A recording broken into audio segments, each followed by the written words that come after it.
Hello नमस्कार दोस्तों, कैसे हो? बढ़िया। देखिए दोस्तों, आज हम नाव और धारा का तीसरा वीडियो लेके आए हैं। तो इसमें बहुत ही मोस्ट इंपोर्टेंट प्रश्न करेंगे जो कि एग्जाम में आने लायक है, ठीक है ना।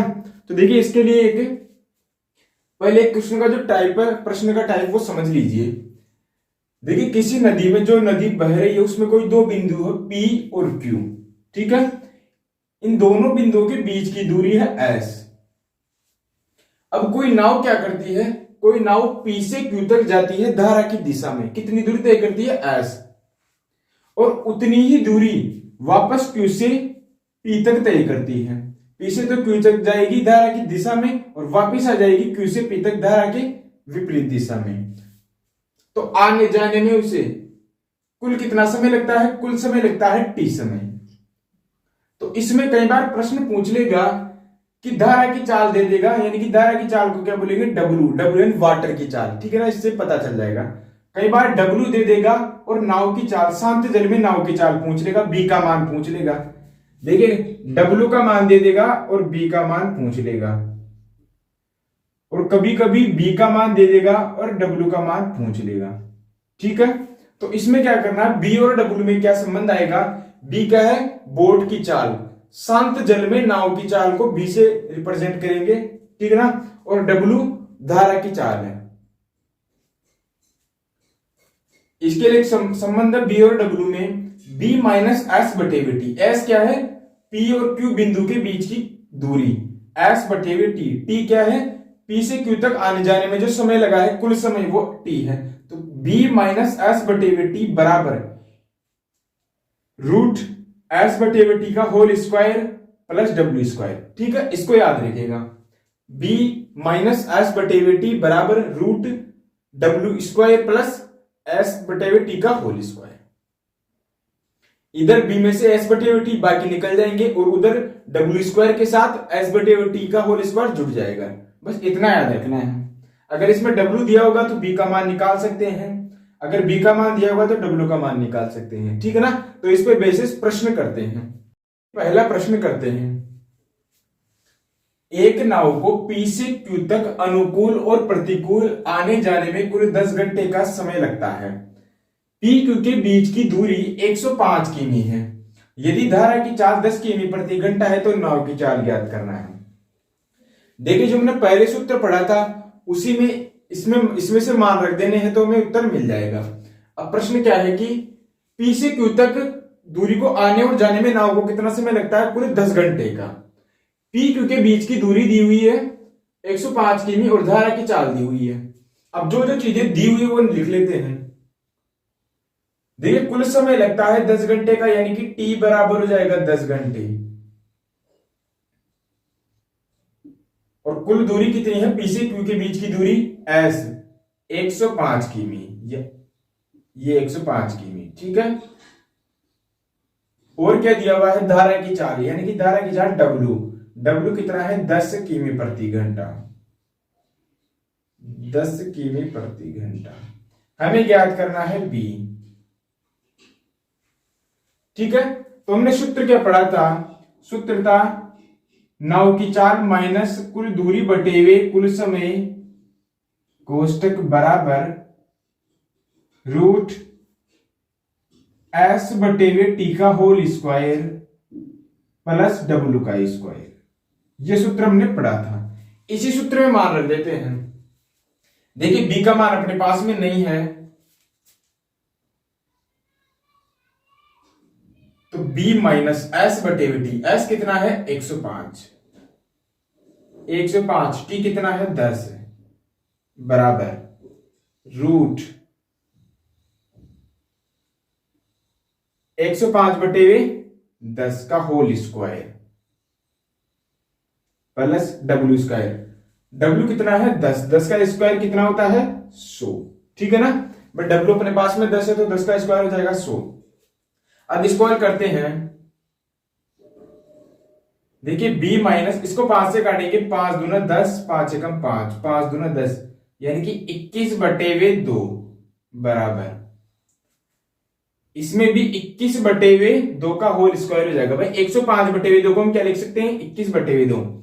तो 21 बटे 2 का अगर होल स्क्वायर करेंगे प्लस 100।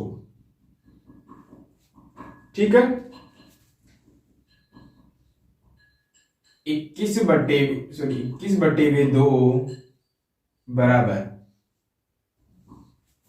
21 का स्क्वायर कितना होता है 441। 441/2 का स्क्वायर 4 प्लस 100।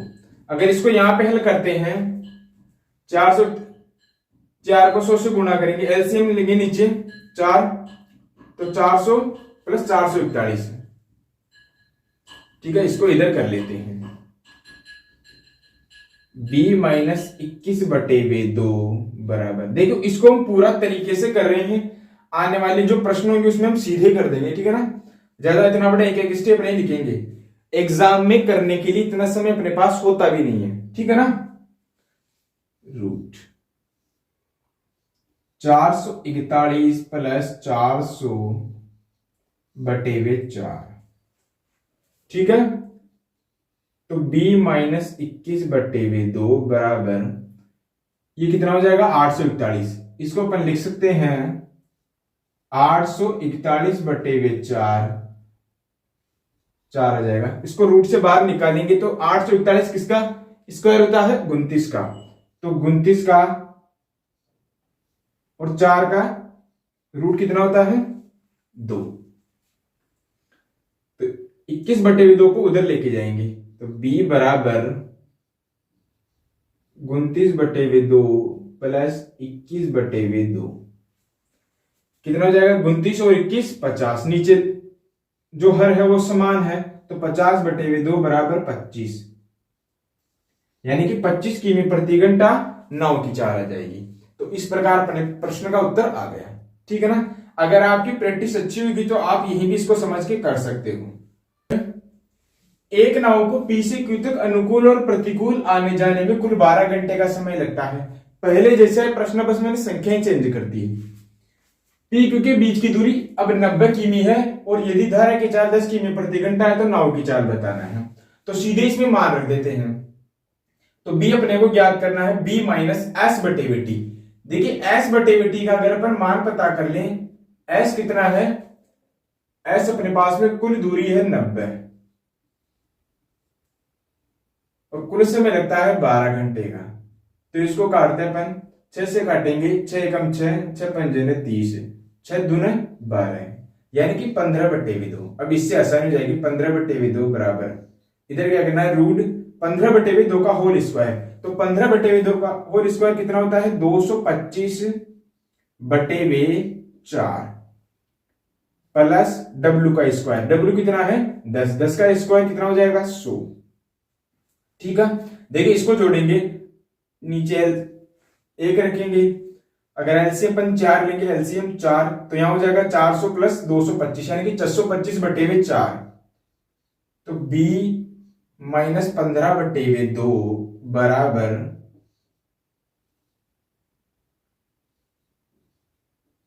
225 प्लस 400/4। ठीक है, सही है। देखिए इसको अपन और लिख सकते हैं, 400 और 225 कितना होता है 625, यानी कि 625/4। इसको अपन और अगर रूट से बाहर निकाल दें, 625 किसका स्क्वायर होता है 25 का, यानी कि 25, 4 किसका होता है 2 का। B बराबर, देखिए इधर 25/2 है, ये इधर माइनस का उधर जाते हैं प्लस का, तो प्लस 15/2। अगर नीचे दोनों बिंदुओं में हर समान हो, देखो ऊपर वाले को बोलते हैं अंश और नीचे वाले को हर, अगर हर समान हो तो मैं बिना कुछ करे ही अंश को जोड़ देना है। 25 और 15 कितने होंगे 40, यानी कि 40/2 बराबर 20 किमी प्रति घंटा 9 की चाल आ जाएगी। ठीक है, तो ये अपना इस प्रश्न का आंसर हो गया।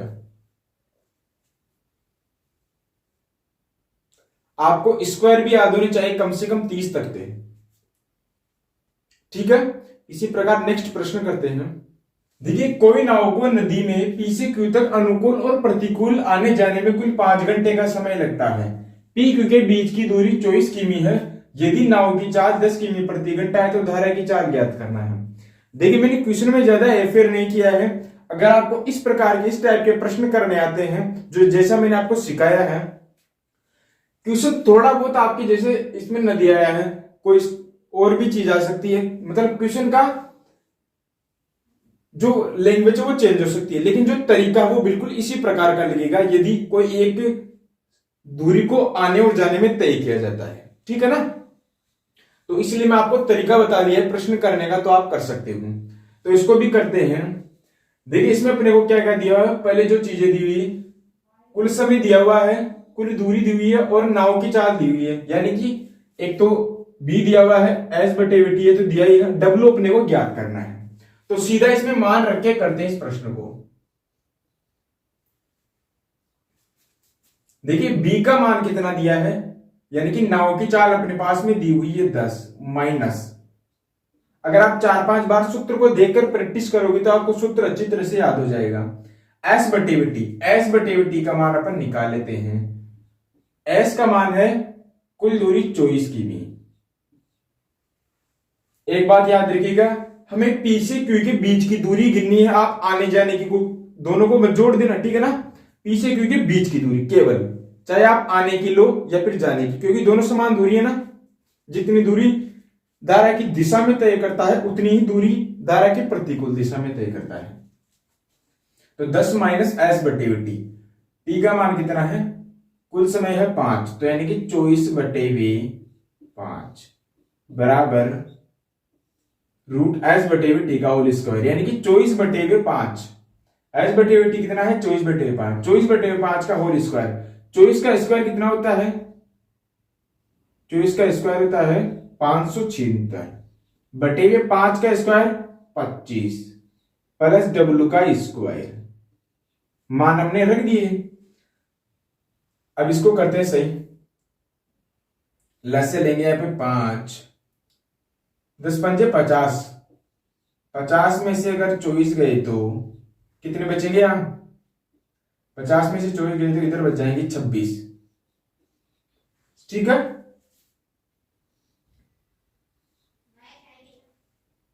देखिए अपन एक काम करते हैं, इस रूट को इधर ले लेते हैं। अगर इस रूट को इधर लेंगे तो इसका वर्ग हो जाएगा, ठीक है, बराबर 576 बटे 25 प्लस डब्ल्यू का होल स्क्वायर। तो डब्ल्यू का स्क्वायर को लेंगे, अगर इस 576 बटे 25 को इधर भेजेंगे तो 26 का स्क्वायर कितना होता है, 676, 676 बटे 25, 5 का स्क्वायर भी 25 होता है ना, माइनस इसको इधर लेंगे तो माइनस का हो जाएगा 576 बटे 25। ठीक है, देखो 676 में से 576 गए तो अपने पास बचते हैं 100 बटे भी नीचे कितना है 25। 100 में 25 का भाग देंगे तो कितना 4 बार जाएगा। अब डब्ल्यू स्क्वायर बराबर कितना आ गया 4, तो डब्ल्यू बराबर कितना आ जाएगा 2, यानी कि 2 किमी प्रति घंटा धारा की चाल आ जाएगी। तो इसमें उत्तर कितना हो जाएगा, इसमें उत्तर हो जाएगा 2 किमी प्रति घंटा। ठीक है,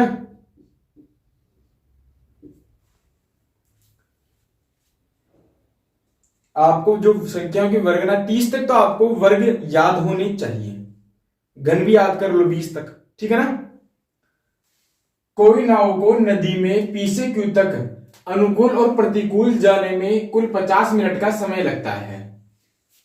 पी क्यू के बीच की दूरी 10 किमी है, यदि धारा की चाल 5 किमी प्रति घंटा है तो नाव की चाल ज्ञात करो। समय 50 मिनट दिया हुआ है, टी का मान 50 मिनट है और आने जाने में जो कुल समय तो 50 मिनट दिया हुआ है। पी क्यू के बीच की दूरी 10 किमी है और धारा की चाल दी हुई है, हमें नाव की चाल पता करनी है। देखिए यहां नाव की चाल का मतलब है शांत जल में नाव की चाल। ठीक है ना, तो इस प्रश्न को भी करते हैं। देखिए बी का मान अपने को ज्ञात करना है, बी माइनस एस बटे वी टी। तो पहले अपन एस बटे वी टी का मान निकाल लेते हैं। देखिए एस का मान कितना है, पी और क्यू के बीच की दूरी है 10 किमी बटे वी टी। देखिए यहां पे टी का मान हमें मिनट में नहीं घंटे में रखना है, तो 50 मिनट है, तो 50 मिनट को अगर हम घंटे में बदलते हैं तो कितना आएगा, घंटे में, मिनट को घंटे में कैसे बदलते हैं, जितनी भी मिनट दी हुई है उसमें 60 का भाग दे देना है, क्योंकि 1 घंटे में कितनी होती है 1 घंटे बराबर होती है 60 मिनट। तो 60 का भाग देने पर वो घंटे में चेंज हो जाएगा, ठीक है ना। तो घंटा कितना हो, 5/6 घंटे। तो टी का मान आ गया 5/6, 6 ऊपर चला जाएगा, ठीक है ना। तो S/T का मान कितना आएगा, 5 का भाग देंगे, 5 दूना 10, 2 बार कट गया, 2 छक्की 12, यानी कि S/T का मान आ गया 12, ठीक है। तो इसको हटा देते हैं। देखिए S/T का मान आ गया। क्वेश्चन को अपन आसानी से कर सकते हैं, B माइनस S/T, S/T का मान 12 है, बराबर अंडररूट S/T का होल स्क्वायर। S/T का मान है 12, 12 का होल स्क्वायर 144 प्लस W का स्क्वायर। अपने को W का मान भी तो दिया हुआ है भाई। W क्या है, धारा की चाल, धारा की चाल है 5, 5 का स्क्वायर 25। देखिए 144 और 25 का योग कितना होता है, 4 और 5 9, 4 और 2 6, 1, 169। अंडररूट 169 का मान 13 है। तो B बराबर क्या आ जाएगा, इधर 12 माइनस के उधर जाते प्लस के, यानी कि 13 प्लस 12 बराबर 25, यानी कि 25 किमी प्रति घंटा नाव की चाल आ जाएगी। शांत जल में नाव की चाल कितनी आ गई, 25 किमी प्रति घंटा, ठीक है। चौथा प्रश्न हो गया। इसी प्रकार और प्रश्न करते हैं। देखिए इस तरीके को याद रखिएगा, B माइनस S/T बराबर रूट S/T का होल स्क्वायर प्लस W का स्क्वायर, ठीक है। नाव की शांत जल में चाल 15 किमी प्रति घंटा तथा धारा की चाल 10 किमी प्रति घंटा है। यदि नाव नदी में P से Q तक आने व जाने में 24 घंटे लेती है तो PQ के बीच की दूरी ज्ञात करना है। देखिए इस बार अपने को नाव या धारा की चाल नहीं पूछा है, इस बार अपने को जो PQ के बीच की दूरी है उसको पूछा है। तो देखिए ये P बिंदु हो गया और ये हो गया अपना Q बिंदु, ठीक है। इसके बीच की दूरी जो अपने पिछले प्रश्नों में करते थे ना S, वो S हमें पता करनी है। तो देखिए S दूरी को जब वह धारा के अनुकूल तय करता है और प्रतिकूल तय करता है, भाई एक तो जाते समय और एक आते समय, तो एक तो हो जाएगा धारा के अनुकूल और एक हो जाएगा प्रतिकूल, चाहे आप आते समय मानो या फिर जाते समय, एक तो अनुकूल और एक प्रतिकूल। कुल समय कितना लगता है अनुकूल और प्रतिकूल आने जाने में से 24 घंटे का। धारा की चाल और नाव की चाल दिया हुआ है, हमें बताना है कि PQ के बीच की दूरी। देखिए मान लेते हैं कि जो S दूरी है, जब वो धारा के अनुकूल जाता है तो उसकी चाल क्या होगी, D चाल, और D का मान क्या होगा, जैसे मान लेते हैं कि S दूरी वह धारा के अनुकूल जाते समय तय करता है और आते समय भी S दूरी तय करता है, बस समय का अंतर आ जाएगा, क्योंकि अनुकूल आने पर चाल ज्यादा होगी और प्रतिकूल जाने पर चाल कम होगी। तो D बराबर क्या होगा, B प्लस W, यानी कि नाव की चाल प्लस धारा की चाल, 15 प्लस 10 बराबर कितना हो जाएगा 25। ये अनुकूल चाल हो गई। जबकि U क्या होगी, धारा की प्रतिकूल चाल, तो B माइनस W, यानी कि 15 माइनस 10 बराबर कितना आ जाएगा 5। धारा की प्रतिकूल चाल 5 किमी प्रति घंटा और अनुकूल चाल 25 किमी प्रति घंटा। जब वह धारा के अनुकूल जाता है तो 25 किमी प्रति घंटा की चाल से T समय में S दूरी को तय कर लेता है, तो इसको समीकरण 1 दे देते हैं। जबकि प्रतिकूल जाता है तो प्रतिकूल में भी तो ऐसी दूरी तय करता है, लेकिन प्रतिकूल में चाल क्या होगी 5। समय कितना लगेगा, देखो टोटल समय लग रहा है कुल समय 24 घंटे का। अगर जाने में T लग रहा है तो आने में कितना लगेगा, प्रतिकूल में 24 माइनस T, भाई कुल समय का योग कितना है 24, तो इन दोनों का योग 24 है। अगर इसमें T लगा है तो उसमें कितना लग जाएगा 24 माइनस T, इसको समीकरण 2 दे दो। देखिए S बराबर है 25T, S बराबर है 5 कोष्टक 24 माइनस T। अगर इसको अपन अच्छी तरह से खोलें तो 24 पंजे होता है 120, माइनस 5 को T से गुणा करेंगे 5T। ये दोनों बराबर हैं तो इन दोनों के बराबर का प्रयोग करते हैं कि 25T बराबर 120 minus 5t, 120 minus 5t, 5t इधर आ जाएगा तो ये प्लस का, तो कितना हो जाएगा 30t, 30t बराबर 120, t बराबर 30 का भाग देंगे 120 में 4 बार, 30 चौके 120, यानी कि t बराबर आ गया 4। अगर t बराबर 4 घंटे आ गया तो s का मान या तो इस समीकरण से, दोनों में से किसी भी समीकरण से हम P और Q के बीच की दूरी निकाल सकते हैं। तो s बराबर इस समीकरण में रखते हैं, समीकरण 1 में 25 इंटू टी, टी का मान कितना है 4, तो 25 चौके 100, यानी कि 100 किमी दूरी है। ठीक है, पी और क्यू के बीच की दूरी कितनी है 100 किमी। नदी में नाव 60 किमी आने जाने में कुल 9 घंटे लेती है, यानी कि नदी में कोई 60 किमी की दूरी है, उसको आने वह जाने में कुल 9 घंटे का समय लगता है यदि धारा की चाल नाव की चाल की 1/3 गुनी है, तो धारा की चाल ज्ञात करो। धारा की चाल, शांत जल में नाव की चाल और धारा की चाल में क्या संबंध है? नाव की चाल की 1/3 गुनी धारा की चाल है। इसका मतलब यदि हम नाव की चाल को अगर 3x मानते हैं तो धारा की चाल W कितनी हो जाएगी? इसकी 1/3, इसकी 1/3 का मतलब x। ठीक है ना। अब इसी से अपन धारा की दिशा में नाव की चाल कितनी हो जाएगी? d बराबर कितना होता है? b प्लस डब्ल्यू, यानी कि 4x। और u क्या होता है? u होता है b माइनस डब्ल्यू, तो 2x आ जाएगा।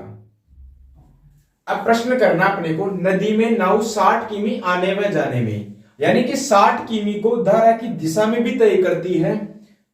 देखिए ये 60 किमी की दूरी है,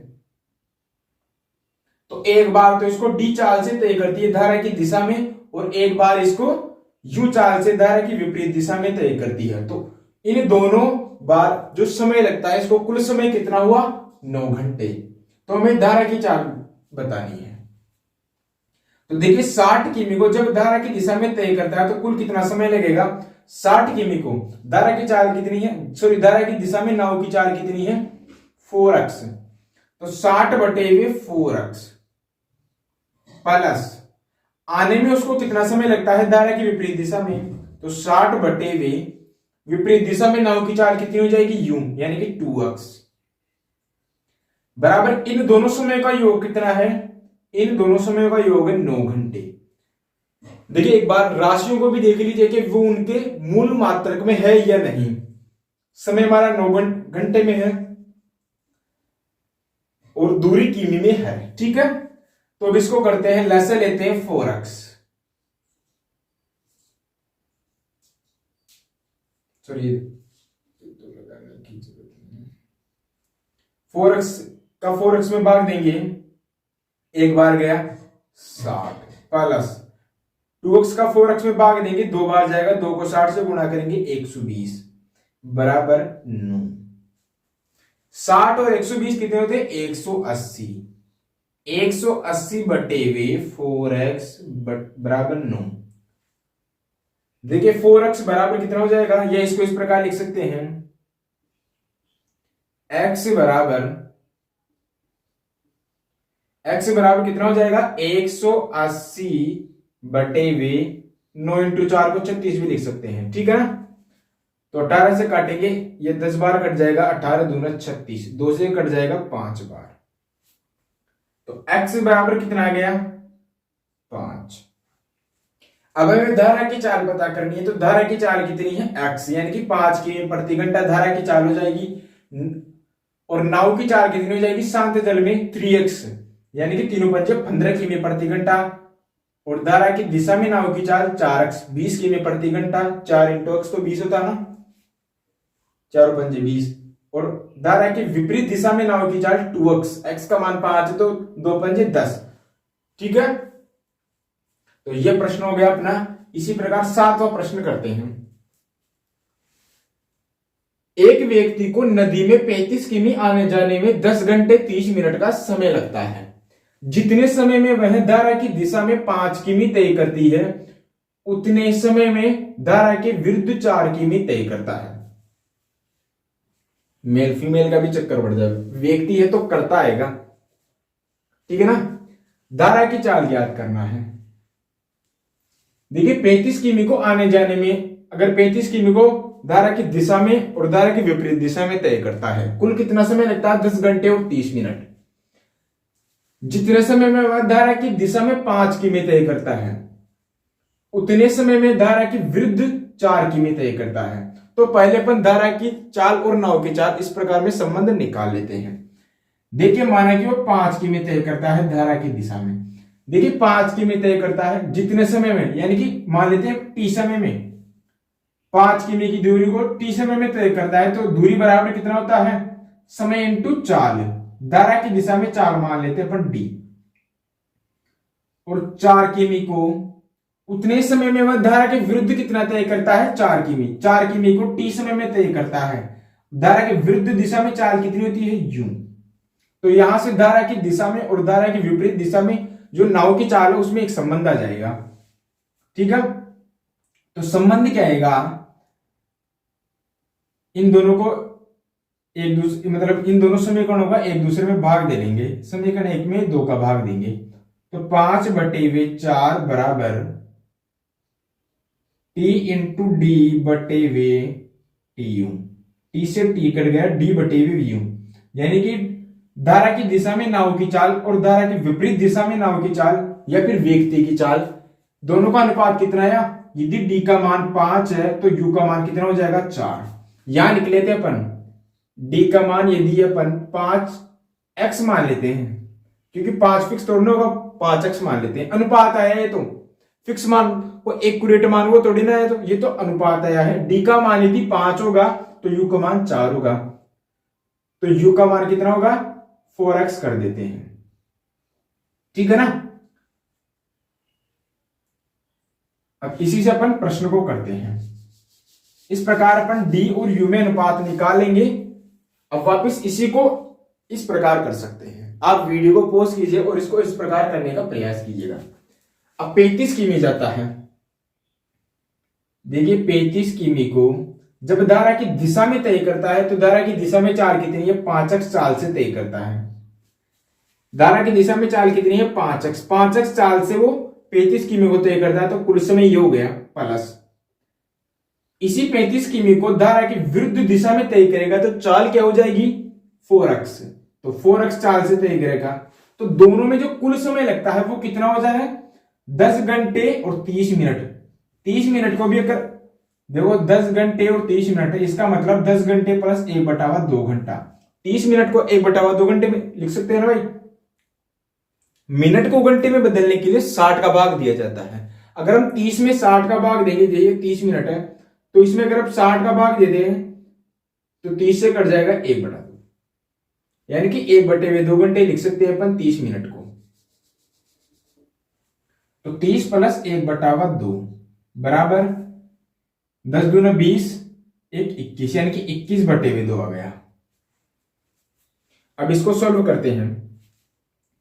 एलसीएम ले लेंगे 20x, 5 और 5x 4x का एलसीएम कितना? 20x। 5x का 20x में भाग देंगे, 4 बार जाएगा।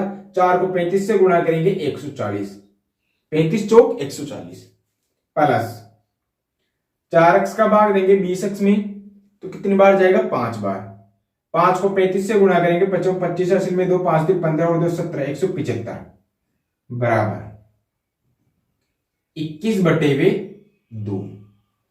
इस 2 से इसको काट देंगे, कितनी बार कटेगा? 10x, ठीक है। इनको जोड़ते हैं, 5 7 और 4 11, असल में 1 और 3, 315। इस 21 को नीचे लाएंगे, इंटू 10 यहां पे रह जाएगा, बराबर x।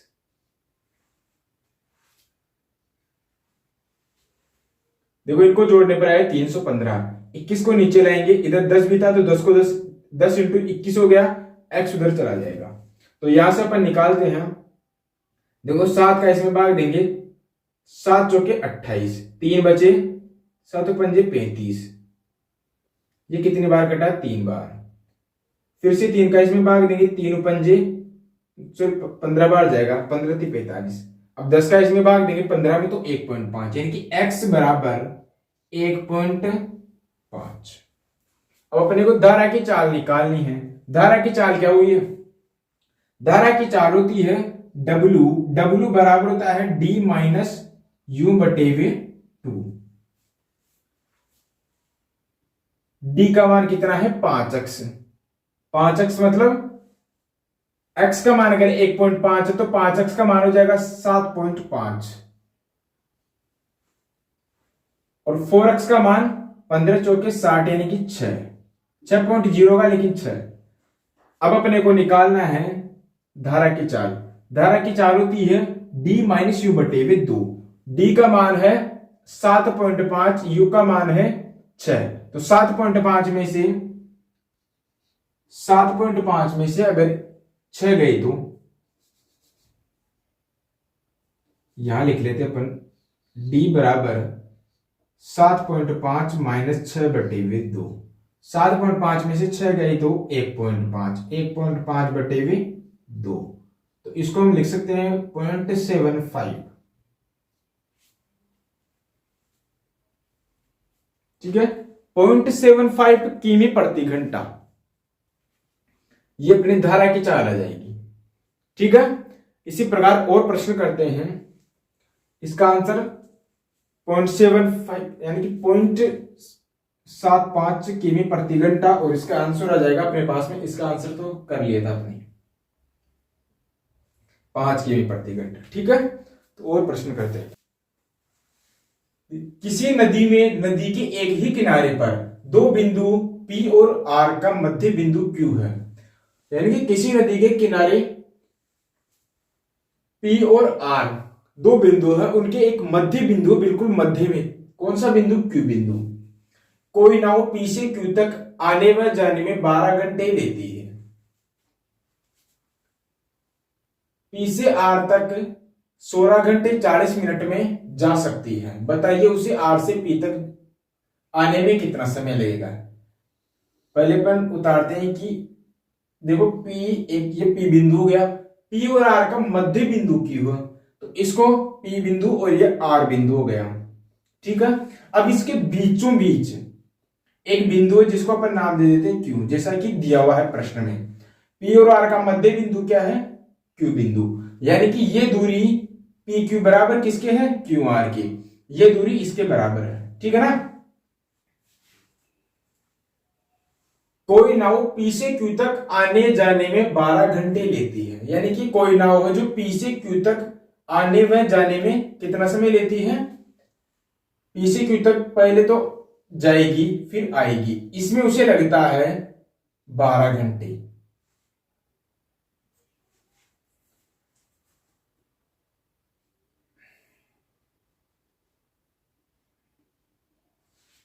आगे प्रश्न क्या कह रहा है? P से R तक 16 घंटे 40 मिनट में जा सकती है।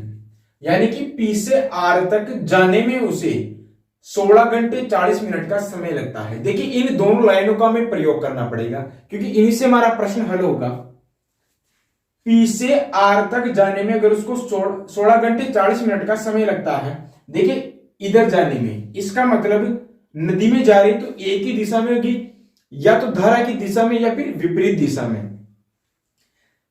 जितना समय P से Q तक जाने में लगेगा उतना ही समय Q से R तक जाने में लगेगा। भाई दोनों दूरियां बराबर है ना, और दोनों एक ही दिशा में। इधर तो एक ही दिशा हो गई, या तो धारा की दिशा होगी या फिर धारा की विपरीत दिशा, तो चाल में कोई अंतर नहीं आएगा। तो P से R तक की दूरी को तय करने में यदि 16 घंटे 40 मिनट का समय लगता है P से R तक की दूरी को तय करने में, तो हम बता सकते हैं ना भाई P से Q तक की दूरी को तय करने में कितना समय लगेगा? भाई आधा ही तो लगेगा। ये दूरी और ये दूरी तो बराबर है ना, तो जितना समय PQ को तय करने में लगेगा उतना ही QR को तय करने में लगेगा। तो इसका मतलब PQ या QR को तय करने में लगा समय, को तय करने में लगा से आगे समय, आगे आप समझ लीजिएगा। ठीक है ना। एग्जाम में लाइनें तो लिखनी नहीं है, सीधा प्रश्न सोल्व करना है। तो 16 घंटे 40 मिनट का समय लगता है, तो 2 का भाग दे देते हैं इसमें। तो 16 घंटे का आधा 8 घंटे और 40 मिनट का आधा 20 मिनट।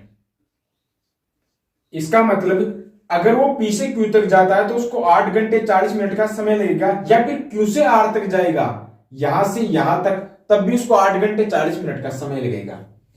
अब अपन को प्रश्न क्या कह रहा है कि हमें बताइए उसे R से P तक आने में कितना समय लगेगा। अगर वो R से P तक आता है तो उसे कितना समय लगेगा।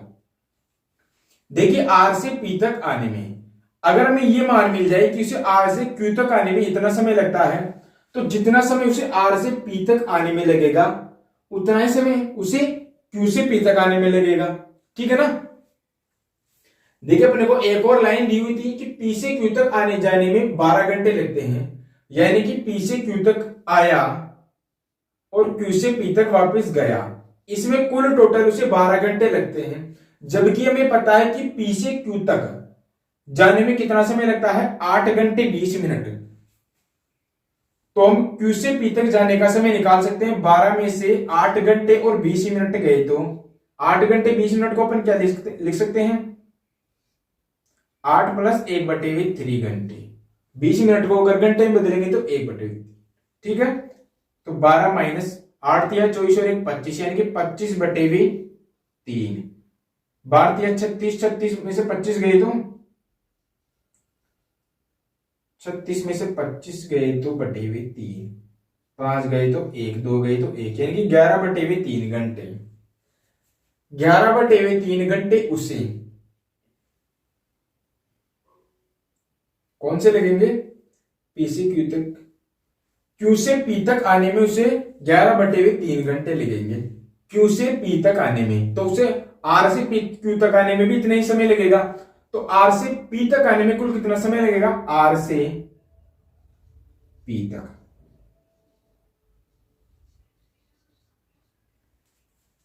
इस समय का दुगना, भाई Q से P तक आने में उसे जितना समय लगता है इसका दुगना लगेगा, यानी कि 11/2 घंटे, 11/3 घंटे को अपन 2 से गुणा कर देते हैं तो कितना आ जाएगा, 11 दूना 22, 22/3। 22/3 को अपन लिख सकते हैं 7 घंटे 3 7 21, 7 घंटे और 20 मिनट। ठीक है। अगर 22 में 3 का भाग देंगे तो 3 7 घंटे, 7 घंटे तो आ गई, प्लस 1/3 घंटे, और 1/3 घंटे का मान अपने को यहां क्या मिला था, 20 मिनट। 20 मिनट था ना। ठीक है ना। तो इस प्रकार ये प्रश्न सोल्व हो गया। इसमें उत्तर कितना आएगा, 7 घंटे और 20 मिनट। आप भी इसको करके देखिएगा। ठीक है ना। जो प्रश्न में दिया गया है उसी संबंधों का हमें प्रयोग करना है। नवा प्रश्न करते हैं। देखिए एक नदी में 4 बिंदु लगातार PQRS बराबर दूरी पर है, यानी कि PQRS जो 4 बिंदु है नदी में वो चारों बिल्कुल बराबर दूरी है। जितनी दूरी P और Q के बीच में है उतनी दूरी Q और R के बीच में है, और R और S के बीच में है। चारों क्या है, लगातार इसी क्रम में। तो लिख लेते हैं यहां पे, ये हो गया, ये एक बिंदु हो गया P, ये हो गया Q, ये हो गया R, ये हो गया S। P Q R S। P Q के बीच की दूरी बराबर Q R के बीच की दूरी और R S के बीच की दूरी, यानी कि इनके बीच की दूरी, इनके बीच की दूरी सभी बराबर हैं। अब क्या बोल रहा है प्रश्न की, एक मोटर बोट P से R तक 2 घंटे में जाती है, यानी कि P से R तक उसे जाने में 2 घंटे का समय लगता है, इधर जाने में उसे। ठीक है। अगर P से R तक जाने में 2 घंटे का समय लगता है, P से R तक,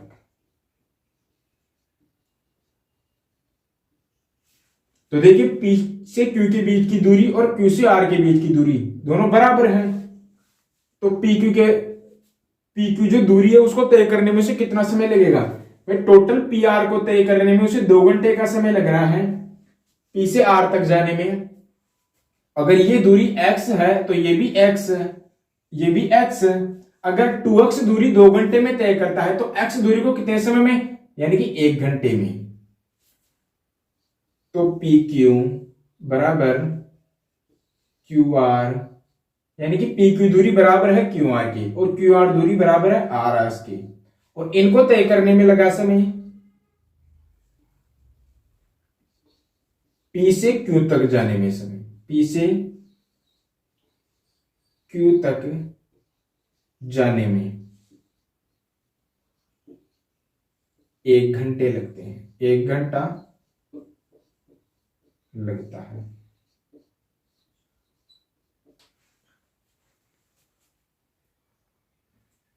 अब आगे क्या बोल रहा है प्रश्न की, तथा आर से क्यू तक वापस आने में 2 घंटे का समय लगता है। आर से क्यू तक वापस आने में, यानी कि जाने में तो 1 घंटा लग रहा है क्यू से आर तक, अगर वो क्यू से आर तक जाता है तो उसे 1 घंटा लगता है, और आर से क्यू तक वापस आता है तो उसे 2 घंटे लगते हैं। अगर आर से क्यू तक वापस आने में 2 घंटे लगते हैं तो एस से आर तक आने में भी उसको 2 घंटे लगेंगे। सही है ना भाई, दूरी तो बराबर है ना। अगर एस से आर तक वापस आने में 2 घंटे लग रहे हैं तो क्यू से पी तक भी आने में वापस उसे 2 घंटे का समय लगेगा। अब प्रश्न क्या पूछ रहा है कि पी से एस तक आने जाने में कितना समय लगेगा।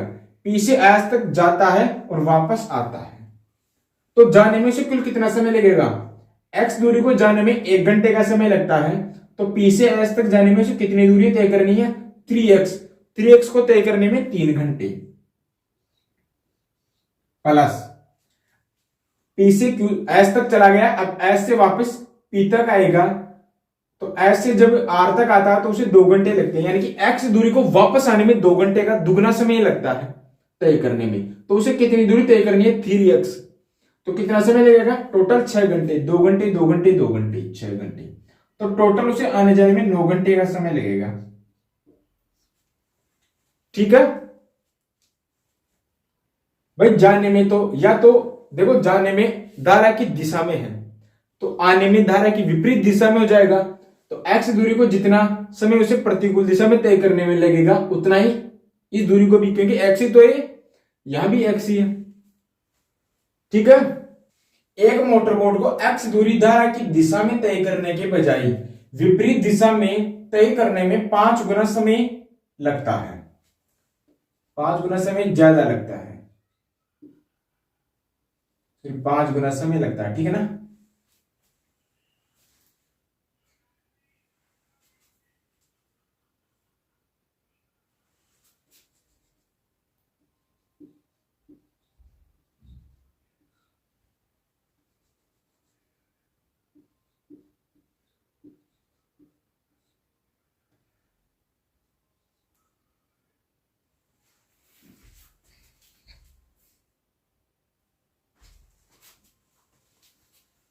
देखिए 10वां प्रश्न करते हैं।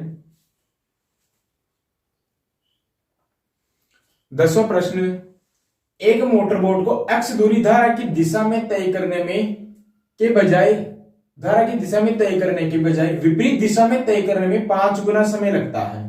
ना वह धारा की चाल था यहाँ पे, ठीक है ना, मिस्टेक हो गई तो उसे लिखने में, ना वह धारा की चाल का अनुपात ज्ञात करना है। ठीक है ना। तो प्रश्न क्या है, एक एक्स निश्चित दूरी है, उसको अगर धारा की दिशा में तय किया जाता है तो कुछ एक निश्चित समय लगता है, लेकिन जब उसी धारा की विपरीत दिशा में उसी दूरी को तय किया जाता है तो 5 गुना समय लगता है। तो हमें बताना है कि ना हुआ धारा की चाल का अनुपात क्या है। देखिए वो दूरी मान लेते अपन x, ठीक है। अगर इस x दूरी को धारा के अनुकूल तय किया जाता है तो मान लेते हैं अनुकूल दिशा में धारा की चाल है d, इसको तय करने में लगा समय है t, s बराबर क्या हो जाएगा dt, ये अनुकूल दिशा में, ठीक है ना। ठीक है, s दूरी को जब अनुकूल दिशा में तय किया जाता है तो dt, s बराबर होता है ना भाई, दूरी बराबर होता है चाल इंटू समय, धारा की दिशा में चाल है d, इसको तय करने में लगा समय है t। ठीक है, और जब इसी दूरी को प्रतिकूल दिशा में तय किया जाता है, प्रतिकूल दिशा में धारा की चाल कितनी होती है, प्रतिकूल दिशा में होती है धारा की चाल u, इसको तय करने में कितना समय लगता है 5 गुना समय, यानी कि 5t। ठीक है, तो कुल हो गया 5 ut। देखिए एस दूरी बराबर है dt के और एस दूरी बराबर है 5 ut के। तो यहां से धारा की चाल और अनुकूल चाल का, धारा की दिशा में नाव की चाल और विपरीत दिशा में नाव की चाल का अनुपात आ जाएगा। dt बराबर हो जाएगा 5 ut, t से t कट गया, d बटे वे u बराबर आ जाएगा, देखो u को नीचे भेजेंगे तो 5 बटे वे 1। ठीक है, अब हमें बताना है नाव की चाल और धारा की चाल। देखिए धारा की दिशा में नाव की चाल और धारा की विपरीत दिशा में नाव की चाल आ गया, तो धारा की चाल कितनी हो जाएगी, d प्लस यू बटे वे 2। तो d प्लस यू यानी कि 5 प्लस 1 बटे वे, अपने को b का मान निकालना है, तो 5 और 1 6 में 2 का भाग देंगे तो बराबर 3। और इसी प्रकार w का मान निकालेंगे तो 5 माइनस 1 यानी कि d माइनस यू बटे वे 2, तो 5 माइनस 1 4, 4 बटे वे 2, तो बराबर आ जाएगा 2। तो b और w का अनुपात कितना हो जाएगा, b और w कितना अनुपात हो जाएगा इसका, 3:2। b और w का अनुपात हो जाएगा 3:2। ठीक है, देखिए यह अनुपात था, इसी अनुपात से हमने b और w का अनुपात भी निकाला है। हो गया प्रश्न। तो ये 10वां प्रश्न था। अब 11वां प्रश्न करते हैं, बिल्कुल सिंपल सा प्रश्न है। एक नाव 3 घंटे में 75 किमी धारा की प्रतिकूल तथा 1.5 घंटे में 60 किमी धारा के अनुकूल जाती है, तो धारा की चाल पता करनी है अपने को। देखिए पहले नाव 3 घंटे में 75 किमी जाती है धारा के प्रतिकूल, तो u का मान निकालेंगे। धारा की विपरीत दिशा में चाल कितनी आएगी, देखिए विपरीत दिशा में यदि वो 75 किमी तय करता है, चाल बराबर होता है दूरी बटे वे उस दूरी को तय करने में लगा समय। अगर वो विपरीत दिशा में 75 किमी की दूरी तय करता है तो उसको इस 75 किमी की दूरी तय करने में 3 घंटे का समय लगता है, तो u बराबर कितना आ जाएगा, 75 को 3 से भाग देंगे 25, यानी कि 25 किमी प्रति घंटा उसकी विपरीत दिशा में चाल आ जाएगी। ठीक है, इसी प्रकार d का मान निकालते हैं अपन। धारा के अनुकूल दिशा में 1.5 घंटे में 60 किमी जाता है, तो 60 किमी को तय करने में कितना समय लगता है, 1.5। 1.5 देखिए 1.5 को अपन लिख सकते हैं 3/2, तो यहां अपन 3/2 लिख देते हैं। 3/2 देखो बटे में 2 लिखते तो इस 2 को ऊपर भेज देते हैं, 3 का भाग देंगे 60 में तो 20 बार जाएगा, 20 दूना 40, तो d का मान कितना गया, 40 किमी प्रति घंटा। ठीक है, अब क्या पूछा है, धारा की चाल। धारा की चाल w बराबर होता है धारा की दिशा में नाव की चाल माइनस धारा की विपरीत दिशा में नाव की चाल बटे वे 2। 40 में से 25 गए तो 15, 15 बटे वे 2, इसका मान आ जाएगा 7.5 किमी प्रति घंटे। ठीक है, हो गया 11वां प्रश्न भी। इस प्रश्न का आंसर 7.5 किमी प्रति घंटा और इसका 3:2 हो जाएगा। कई बार ये देकर इसका अनुपात पूछ सकता है, तो अपन अनुपात बता सकते हैं। यदि b 3 के बराबर है और w 2 के बराबर है तो d कितना हो जाएगा, b प्लस w, यानी कि 3 + 2 5 अनुपात u कितना आ जाएगा, u आ जाएगा b माइनस w, तो 3 - 2 1, तो 5:1 आ गया। ठीक है ना, आप इससे इसको भी निकाल सकते हो इसका अनुपात, और इससे इसका अनुपात भी निकल सकता है। ठीक है ना, तो जैसा भी पूछे, अगर आपने तैयारी अच्छी की है कॉन्सेप्ट को समझ के, तो आप कर सकते हो। ठीक है ना, एक नदी में पानी 4 किमी प्रति घंटा की दर से बह रहा है। नदी की चौड़ाई 8 मीटर, वह गहराई 4 मीटर है, तो 15 मिनट में समुद्र में कितना पानी खाली होगा। यानी कि नदी से जो पानी बह रहा है उसकी दर है 4 किमी प्रति घंटा, तो हमें बताना कि 15 मिनट में उस नदी का कितना पानी समुद्र में बह जाएगा। देखिए इसको ऐसा समझिए कि जैसे ये नदी है,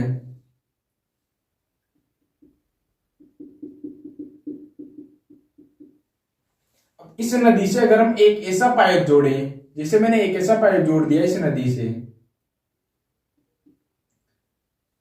ठीक है, यहां से पाइप जुड़ गया,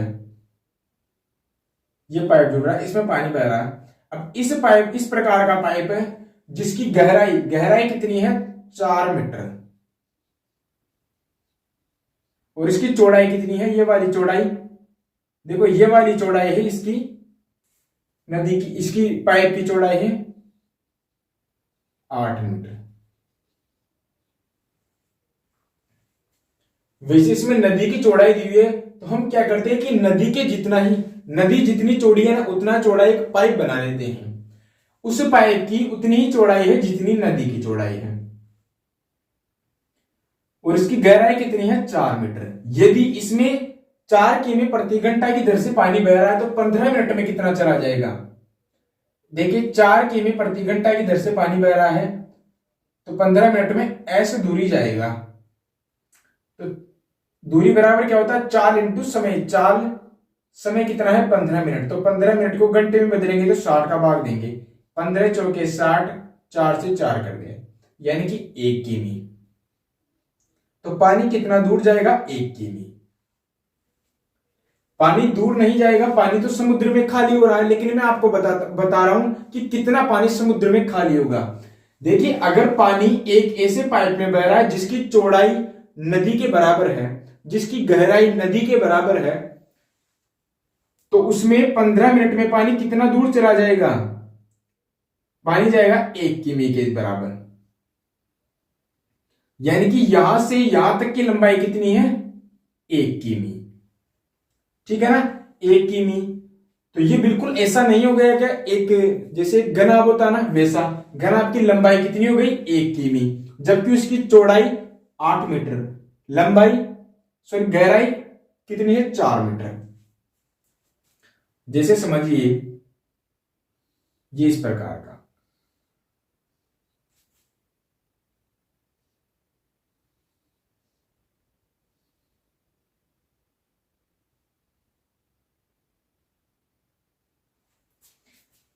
ये हो गया अपना पाइप, इसकी लंबाई कितनी है, 1 किमी। यानी कि पानी अगर यहां से स्टार्ट होगा तो यहां तक चला जाएगा 15 मिनट में, और इसकी जो गहराई, ये वाली गहराई कितनी है, 4 मीटर। और अब इसकी चौड़ाई, ये वाली चौड़ाई यहां से यहां तक की, ये वाली कितनी है, 8 मीटर। तो जितना इसका आयतन होगा उतना ही तो पानी समुद्र में खाली होगा। तो इसका आयतन कितना होगा, घनाभ आयतन कितना होता है, लंबाई इंटू चौड़ाई इंटू ऊंचाई। लंबाई कितनी है, 1 किमी। तो देखिए या तो आप सभी को किमी में बदल लो या फिर मीटर में बदल लो। तो हम क्या करते हैं, सभी को मीटर में बदल लेते हैं। तो लंबाई चौड़ाई इंटू ऊंचाई बराबर हो जाएगा, आयतन बराबर कितना हो जाएगा, देखिए ऊंचाई या गहराई बोलो या फिर ऊंचाई बोलो, 4 इंटू चौड़ाई कितनी है, 8 मीटर, इंटू लंबाई 1 किमी है। तो 1 किमी को अगर मीटर में बदलेंगे तो 1000 हो जाएगा। भाई 1 किलोमीटर में 1000 मीटर होता है ना, 1 किलो का मतलब होता है 1000। तो 4 8 32, 32 को 1000 से गुणा करेंगे तो 32,000 मीटर क्यूब इसका आयतन आ जाएगा, और यही इसका आंसर आ जाएगा। तो कितना पानी समुद्र में खाली होगा, 32,000 मीटर क्यूब। देखो ये मैंने आकृति इसलिए बनाई है ताकि आपको पता चल जाएगी कितना पानी खाली होगा, इतना पानी समुद्र में खाली होगा। ठीक है ना, वैसे भी करते तो वही आता, सीधा कर आयतन निकाले थे, लेकिन उसमें मैं आपको जो लैंग्वेज होती ना, वो लैंग्वेज चेंज हो जाती तो आपको समझ में नहीं आती। ठीक है ना, तो इस प्रकार आपको समझ में आ जाएगा। एक बार फिर से कि अगर इस पानी को इसमें भरेंगे तो ये पूरा भर जाएगा, ये घनाभ, क्योंकि पानी कितना जाएगा, 1 किमी तो लंबा जा सकता है, और कितना गहराई होगी, 4 मीटर, और चौड़ाई 8 मीटर। अब 13वां प्रश्न करते हैं कि एक नाव की शांत जल में चाल 20 किमी प्रति घंटा और धारा की चाल 5 किमी प्रति घंटा है, तो धारा की दिशा में 100 किमी तय करने में कितना समय लगेगा।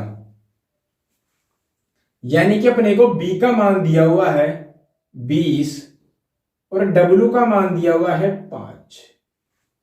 तो धारा की दिशा में 100 किमी तय करना है। तो धारा की दिशा में चाल होती है D, यानी कि down stream, B plus W, तो 20 प्लस 5 हो जाएगा 25।